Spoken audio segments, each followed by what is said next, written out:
West Michigan voters will have a number of issues to decide on in Tuesday's election, but the fate of a local library is also on the ballot for some people. We're talking about the Patmos Library, which has gained national attention in recent months. Megan Munchman is here now with our story. Megan? Emily and Sue, when the library millage failed this past August by just 763 votes, the Patmos Library staff and board of trustees were left scrambling to figure out how they'd keep its doors open through 2023.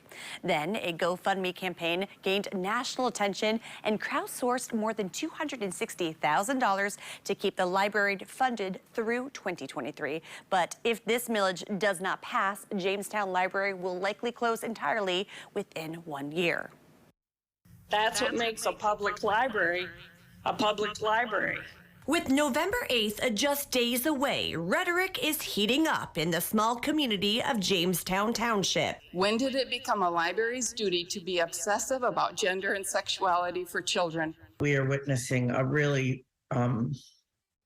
extreme time in terms of challenges. The library's August millage failed after what some say was a growing controversy surrounding the types of books that stock the shelves of the Patmos Library. It's not a private library for only certain individuals. Director of Lakeland Library Cooperative Carol Daw says book banning efforts continue to rise across the country. Well, these are very challenging times for libraries in general. There is a huge increase in the number of materials that have been challenged. Current Board of Trustees President Larry Walton says that less than 1% of Patmos's books cater to the LGBTQ plus community. That's about 90 books out of the library's 67,000 options. Only 30% of Jamestown population voted in August. Michigan law limits municipalities from going to voters no more than 2 times in any calendar year. So Tuesday's ballot is a last-ditch effort to keep Patmos afloat. I think that a lot of people think that it just means that we won't, or they won't buy additional books.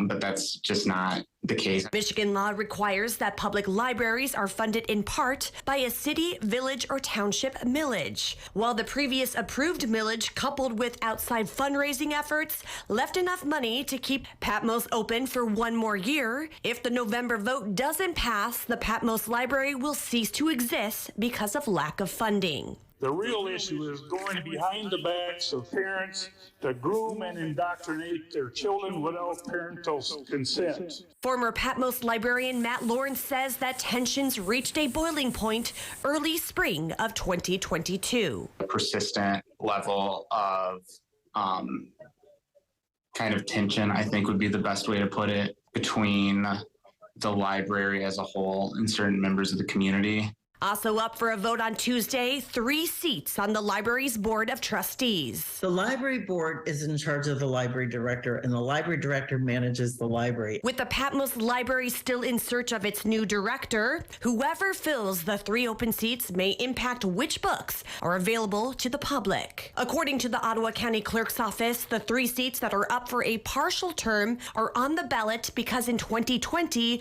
only 3 candidates ran for the open 6 positions.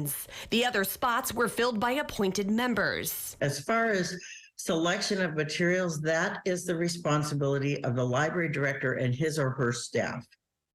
And then if there is a challenge and an appeal, then it goes to the library board. Now, in 2022, there are a total of 7 candidates vying for these 3 open spots. The Ottawa County Clerk says the Township Library Board has not been contested in the recent past. The uptick in board member interest parallels the growing challenges and concerns the community continues to vocalize. If you're older, and make your own decisions, that's totally fine. But with the younger kids, I just believe that it should be away from that. As of this week, there are 7,385 registered voters in Jamestown. That's up about 350 voters since the August primary. The library board as a whole was in support of everything the library was doing at that time, at least. If they weren't in support of specific material, they were in support of the reason behind why we had that material. Patmos Library is still without a director, although it does have the job posted on its website. Library staffers hope to fill that seat by the end of this month. They did this specifically so that when the millage passes, and we truly hope that it will pass, then they will probably they'll have a couple weeks for people then to reassess and apply.